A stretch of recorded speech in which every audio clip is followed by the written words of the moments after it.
Hello दोस्तों, आपका स्वागत है हिंदी एनिमे बाय अवी चैनल पर। और अगर आप इस चैनल पर नए हैं और आपको हमारा काम पसंद आ रहा है तो प्लीज़ हमें सब्सक्राइब करें और लाइक, शेयर और कमेंट्स में ये ज़रूर बताइए कि आपको हमारी ये वीडियोज़ कैसी लग रही हैं, जिससे हमें आपकी थोड़ी-सी हेल्प मिल जाएगी और हम भी बाकी एनिमे लवर्स तक अपने कंटेंट को पहुँचा पाएँगे। तो बिना किसी देरी के चलते हैं सीधा एपिसोड के अंदर। तो एनिमे लवर्स एपिसोड 16 में हमने ये देखा कि कैसे सब किलर गैंग के पास में रेडर्स आ चुके थे और वो लोग आपस में फाइट भी कर रहे थे। और हमें चिल्ड्रन टीम के हेड ब्रो और उसी टीम का मेंबर डियर भी दिखता है, जिसके सामने बंडस नाम का एक रेडर भी होता है। और हमें ये दिखता है कि बंडस तो ब्रो और डियर से सीधा जाका के बारे में क्वेश्चन पूछने लगता है और वो उन्हें ये भी बताता है कि कैसे ये सब क्वेश्चन वो खाली अपने लिए पूछ रहा है और उसका रेडर से कोई मतलब ही नहीं है। और हमने रेडर गैंग के बॉस ज़ोरो की बातें भी सुनी और हमें ये पता चला कि कैसे स्पेयर के नीचे रहने वाले इंसानों को ग्राउंडलिंग्स बोला जाता है। और हमें ये भी पता चला कि कैसे ग्राउंडलिंग्स स्पेयर की पूजा करते हैं जैसे कि वो कोई भगवान है और उनके दिए गए कूड़े को भी वो लोग भगवान का आशीर्वाद मानते हैं, जिससे वहाँ पर बहुत लोग की जान भी जाती है। पर वहाँ पर सभी ग्राउंडलिंग जानबूझकर सभी लोगों को स्पेयर की पूजा करने को कहते हैं, अंधे भक्त जैसे। और हमें ज़ोरो की बातों से शायद ये अंदाज़ा हो गया है कि ज़ोरो इसी चीज़ को जड़ से ख़त्म करना चाहता है, स्पेयर को तबाह कर कर। और हमने ये भी देखा कि कैसे ज़ोरो ने रोडो को ये बताया कि कैसे वो दोनों बहुत सेम हैं और उन दोनों के अंदर ही एक बदले की आग जाग रही है। और आखिरी में हमने ये देखा कि कैसे जैबर और ज़ाक की लड़ाई हो रही है और ज़ाक सच में बहुत ही ज़्यादा कमज़ोर हो रहा है और जैबर तो उल्टा और ज़्यादा पागल हो रहा है। और आखिरी में हमने ये देखा कि कैसे जैबर ने अपने हमलों के ज़रिए ज़ाक को बहुत ही कमज़ोर कर दिया है और तभी आखिरी में उसने ज़ाक पर एक बहुत ही खतरनाक हमला कर दिया है, जिससे ज़ाक अपना पूरा होश खो रहा है। तो चलिए गाइस, हमारे नए एपिसोड के अंदर सीन शुरू होते ही हमें ज़ाक का पास दिखाया जाता है, जहाँ पर हमें ये दिखता है कि ज़ाक किसी एकेडमी में किसी टीचर के अंडर पढ़ रहा होता है और हमें उस एकेडमी का नाम पता चलता है। उस एकेडमी को हेल गार्ड बोला जाता है और वो एकेडमी उस पेड़ के नीचे ही मौजूद थी। और तभी हमें ये दिखता है कि ज़ाक को उसका हेडमास्टर ये बोलता है, ज़ाक, मुझे पता है तुम हमारी ट्रेडिशन, हमारी क्लैन को बहुत ही आगे लेकर जाओगे। हम हजारों सालों से इस जगह पर मौजूद हैं, स्पेयर की रक्षा करते हुए, और हमारी निजुकू क्लैन इस पूरे स्पेयर को सेफ रखती है और मुझे तुम पर पूरा भरोसा है कि तुम भी यही सब करोगे। और तभी हमें हेलगार्ड एकेडमी के कुछ बच्चों से ज़ाक के बारे में भी पता चलता है कि कैसे ज़ाक एक बहुत ही नोबल फैमिली से बिलोंग करता है और शायद वो लोग पूरी एकेडमी को ओन करते हैं और सब लोग ज़ाक से जलते हैं क्योंकि ज़ाक सच में बहुत ज़्यादा टैलेंटेड है और ज़ाक ने अपनी पूरी एकेडमी में टॉप नंबर लाने का ठान लिया है और वही अपनी पूरी एकेडमी में सबसे ज़्यादा ताकतवर भी है। और वहीं हमें ज़ाक को देखकर ये साफ-साफ पता चल रहा है कि वो इन सब चीज़ों को अच्छे से जान चुका है और उसे ये सब पता है कि उसके क्लासमेट्स उसके बारे में क्या सोचते हैं। पर वो इन सब चीज़ों से और भी ज़्यादा खुश हो रहा है क्योंकि हमें ये दिखता है कि ज़ाक तो अपनी पूरी मेहनत से इस मुकाम पर आया है कि वो क्लास में सबसे ज़्यादा टॉप में है। और हमें ये दिखता है कि कैसे ज़ाक इसी चीज़ को लेकर बहुत ही ज़्यादा खुश है और वो ये सोचता है कि बाकी सब उससे बहुत ही ज़्यादा नीचे बिलोंग करते हैं। कि तभी एक दिन हमें ये दिखता है कि ज़ाक की क्लास में एक लड़की एंटर करती है और हमें ये पता चलता है कि कैसे हेलगार्ड एकेडमी के टीचर्स ने अपनी एकेडमी के सारे रूल्स तोड़कर उसे उस क्लास में ज्वाइन कराया है क्योंकि वो एक अच्छे बैकग्राउंड से नहीं आती है और शायद उसके अंदर बहुत ही ज़्यादा टैलेंट है। और ये बात सच भी निकलती है। हमें जल्दी ये भी दिखता है कि कैसे वो लड़की सच में बहुत ही ज़्यादा टैलेंटेड होती है और वो लड़की तो अपने पहले दिन में ही अपने सभी क्लासमेट को इंक्लूडिंग ज़ाक को बहुत ही आराम से एक टेस्ट मैच में हरा देती है। और हमें ये दिखता है कि कैसे सब टीचर्स उसकी तारीफ़ कर रहे होते हैं और आखिरकार हमें उसका नाम पता चल जाता है। उस लड़की का नाम हियो होता है और हमें बाकी सब बच्चों से ये पता चलता है कि कैसे अगर कोई भी बच्चा उस क्लास में सबसे ज़्यादा टॉप पे आता है तो उसे गोल्डन थ्रोन में मिल सकता है, जिससे वो पूरी एकेडमी को कंट्रोल कर सकता है। और हमें ये दिखता है कि ज़ाक इस सबसे पहला कंटेंडर था गोल्डन थ्रोन के लिए। पर अब जब से ह्यो आई है तब से सभी टीचर्स उसी को ही सबसे ज़्यादा प्रेज़ कर रहे हैं और ज़ाक को ये बात बिल्कुल भी पसंद नहीं आ रही है। पर हमें तुरंत ही ये भी दिखता है कि कैसे ज़ाक बाकी सब लोगों के सामने ये बिल्कुल भी नहीं दिखा रहा है कि उसे ये सब चीज़ें कितनी बुरी लग रही हैं कि कैसे वो ह्यू से इतनी आसानी से हार गया है। और ऐसे ही करते हुए कुछ देर बाद हमें ये दिखता है कि ज़ाक अकेले में जाकर अपनी सारी फ्रस्ट्रेशन निकालता है और हमें उसके चेहरे से साफ-साफ पता चल रहा है कि वो सबसे कितना ज़्यादा गुस्सा है और वो बार-बार खुद से ये बोल रहा होता है, ये नहीं हो सकता, ये बिल्कुल नहीं हो सकता। मुझे इस एकेडमी में सबसे ज्यादा ताकतवर बनना है। ऐसा बिल्कुल नहीं हो सकता कि कोई भी इंसान मुझे हरा दे। मुझे पता है शायद मेरी गलती थी और मैंने अपना कार्ड लूज करा, तभी तो मैं इतनी आसानी से हार गया। और तभी हमें दिखता है कि ज़ाक खुद से बात कर ही रहा होता है और वो अपने आप को चोट भी पहुँचाने लग जाता है। और तभी कुछ देर बाद अचानक से वहाँ पर ह्यू भी आ जाती है, जिसे देखकर ज़ाक एकदम चौंक जाता है और वो तुरंत ही ह्यू से अच्छे से बातें करने लगता है। और हमें ये साफ-साफ दिखता है कि ह्यू को ज़ाक की ज़्यादा परवाह नहीं है।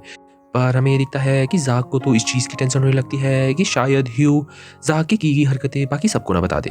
कि तभी अचानक से ह्यू ज़ाक से ये बोलती है, अच्छा, तो मुझे ये बताओ, जो तुम सब लोग गोल्डन थ्रोन कहते हो, उससे होता क्या है? क्या उसे सिर्फ दिखाने के लिए यूज़ करते हैं या उसका कोई मकसद भी होता है? या तो तुम्हारा मकसद खाली सबको इम्प्रेस करना ही है? पर हमें तुरंत ही ये भी दिख जाता है कि कैसे ज़ाक के पास तो ह्यू के इस सवाल का कुछ भी जवाब नहीं होता और ह्यू भी ज़ाक को ऐसे ही अकेला छोड़कर वहाँ से चली जाती है। और ऐसे ही करते हुए कुछ और दिन बीत जाते हैं।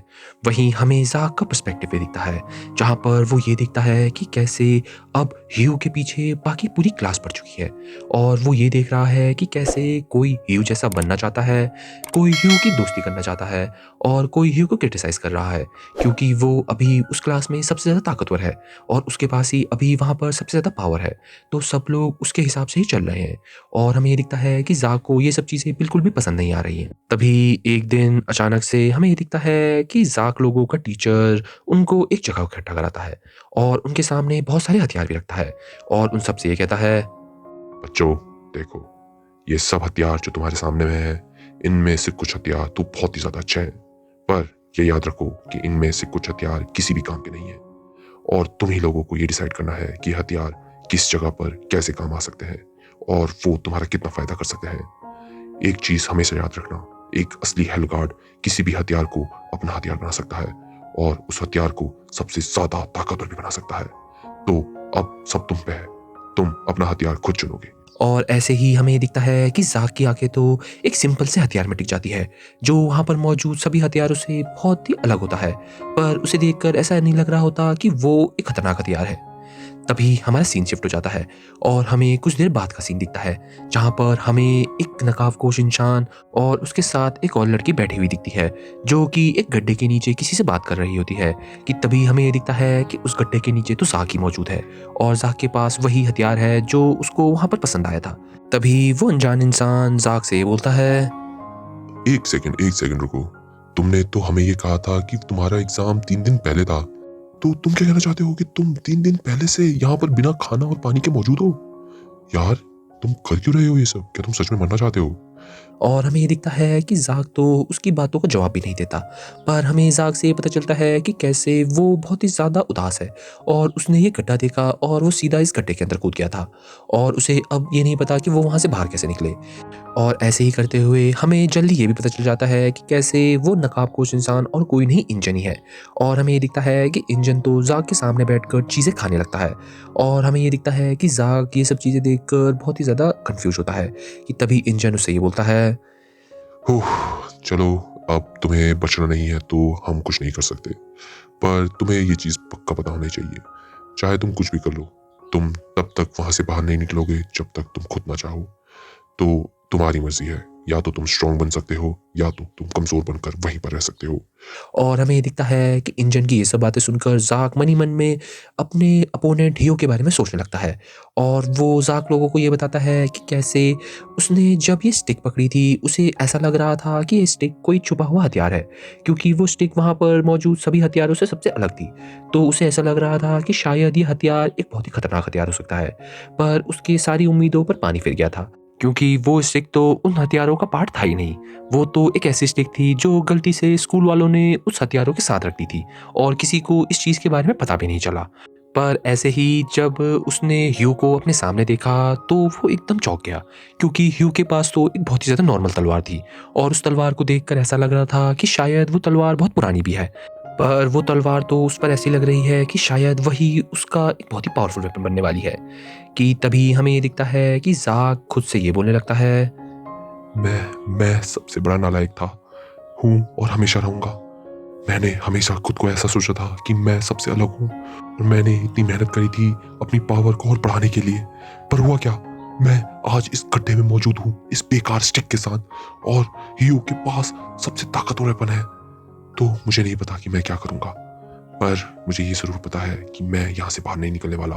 और तभी हमें दिखता है कि ज़ाक की ऐसी हालत देखकर इंजन बहुत ही शांत तरीके से ये कहता है, देखो बच्चे, मुझे पता है तुम्हें अभी ऐसा लग रहा है कि तुम बहुत ही ज़्यादा वर्थलेस हो और तुम इन सब जैसे ही हो जिनको तुम मीडियोकर कहते थे। पर मेरी बात हमेशा याद रखना, एक पत्थर भी तब तक एक पत्थर नहीं कहलाता जब तक उसे कोई इंसान तोड़ने की कोशिश न करे, क्योंकि तभी उस इंसान को ये पता चलता है कि ये कितना ज़्यादा ताकतवर है। तो मैं तो तुम्हें यही सजेस्ट करूंगा, तुम भी वो पत्थर बनो जिसे लोग तोड़ने की कोशिश तो जरूर करें पर तोड़ ना पाए। चलो तुम अपना जो करना है कर लो, शायद हमारी मुलाकात फिर होने वाली है, मुझे इस बात का पूरा भरोसा है। और हमें दिखता है कि ये सब चीज़ें कहकर इंजन और रियो वहाँ से चले जाते हैं। और हमें दिखता है कि इंजन के जाने के बाद ज़ाक भी वहाँ से बाहर निकलने की कोशिश करता है कि तभी हमारा सीन वापस प्रेजेंट टाइम में आ जाता है, जहाँ पर हमें ज़ाक और जैबर की लड़ाई दिखाई जाती है। और हमें ये साफ साफ दिखता है कि ज़ाक सच में बहुत ही ज़्यादा घायल हो चुका है।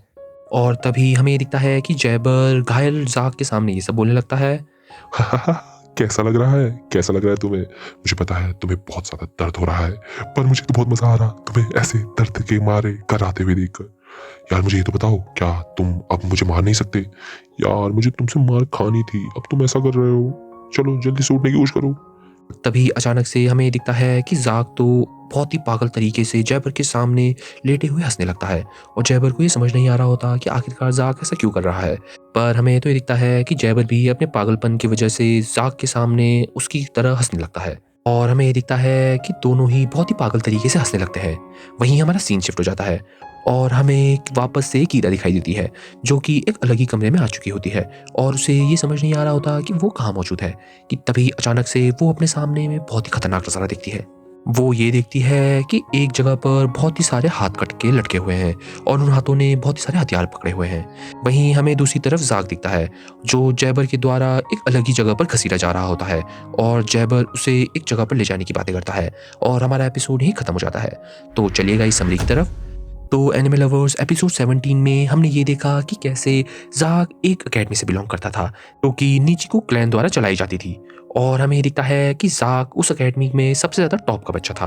और हमें उस अकेडमी का नाम भी पता चलता है, जिसका नाम हेलगार्ड अकेडमी होता है। जो लोग वहाँ पर मौजूद होते हैं वो सब लोग बच्चों को उन सभी ट्रेसबी से लड़ना सिखाते हैं और उन सब लोगों को हराना सिखाते हैं जो उनके नीचिको क्लैन के लिए खतरा हो सकता है। और ऐसे ही हमें ज़ाक के बारे में एक बात पता चलती है। ज़ाक खुद को उस पूरे अकेडमी में सबसे ज़्यादा टॉप का बच्चा मानता है और ज़ाक ये समझता है कि उससे ज़्यादा टॉप का बच्चा कोई भी नहीं है, क्योंकि उसने अपने लिए बहुत ही ज़्यादा मेहनत करी है। पर लोगों को तो ऐसा लगता है कि ज़ाक एक नोबल होने की वजह से ही वहाँ का टॉप का बच्चा है। पर तभी एक दिन वहाँ पर एक नई लड़की आती है जिसका नाम हियो होता है और हमें हियो की ताकतें तुरंत ही पता चल जाती है, क्योंकि वो अपने सभी क्लासमेट से सबसे ज़्यादा ताकतवर होती है, ज़ाक से भी। और हमें ये दिखता है कि वो तो ज़ाक को भी बड़ी ही आसानी से एक नॉर्मल से टेस्ट में हरा देती है, जिससे ज़ाक का मानसिक संतुलन बहुत ही ज़्यादा खराब हो जाता है और वो खुद को और भी ज़्यादा कमज़ोर समझने लगता है। और तभी अचानक से एक दिन उनकी क्लास में एक टेस्ट होता है, जिसमें उसे उन सब वेपन्स में से एक वेपन चुनना होता है, जो कि एक बहुत ही खतरनाक वेपन है। और हमें ये पता चलता है कि ज़ाक ने तो गलती से एक मामूली सी लकड़ी पकड़ ली थी, जो कि गलती से टीचर्स ने वहाँ पर रख दी थी। और उसे ऐसा लग रहा था कि ये लकड़ी एक जादुई हथियार में बदल सकती है, जो कि वहाँ पर मौजूद सभी हथियारों से सबसे ज़्यादा खतरनाक होगा। और हमें ये दिखता है कि ज़ाक तो दरअसल ये सब चीज़ें गोल्डन थ्रोन में बैठने के लिए कर रहा होता है कि तभी हमें हियो से एक और बात पता चलती है। हियो को ये चीज़ बिल्कुल समझ नहीं आती कि ज़ाक और बाकी सब लोग गोल्डन थ्रोन में बैठना क्यों चाहते हैं और वो लोग उसके बाद क्या करेंगे, उनका असली मकसद क्या है, जिससे ज़ाक और भी ज़्यादा कंफ्यूज हो जाता है। और हमें ये दिखता है कि ज़ाक तो अपने वेपन्स वाली हरकतों के चक्कर में बहुत ही ज़्यादा एम्बेरस फील करता है और वो सीधा जाकर एक कुएं में छुप जाता है कि तभी अचानक से उसकी मुलाकात इंजन से भी होती है, जो कि उसे वहाँ से बाहर निकलने के लिए मोटिवेट करता है और उसे ये बताता है कि कैसे जब तक वो अपने अंदर की कमजोरी को अपना नहीं लेता वो अच्छे से ताकतवर नहीं बन सकता, जिससे आखिरकार ज़ाक खुद को मोटिवेट कर कर वहाँ से बाहर निकल जाता है। और आखिरी में हमें ये दिखता है कि कैसे कीदा ने एक बहुत ही अजीब जगह देखी है, जहाँ पर बहुत सारे लोगों का हाथ कटा हुआ है हथियारों के साथ। और हमने ये भी देखा कि कैसे जैबर ज़ाक को एक जगह पर घसीटता हुआ लेकर जा रहा है और हमारा एपिसोड ही खत्म हो जाता है। सो दैट्स इट गाइस, आशा करता हूँ आपको हमारी ये एनिमे सीरीज बेहद पसंद आ रही होगी। अगर हाँ तो हमारे चैनल हिंदी एनिमे बाय अवी को जरूर सब्सक्राइब करें और लाइक शेयर कमेंट्स में ये जरूर बताइए कि आपको हमारी वीडियोस कैसी लग रही हैं। तो मिलते हैं आपसे नेक्स्ट एनिमे रिकैप में, तब तक के लिए बाय बाय।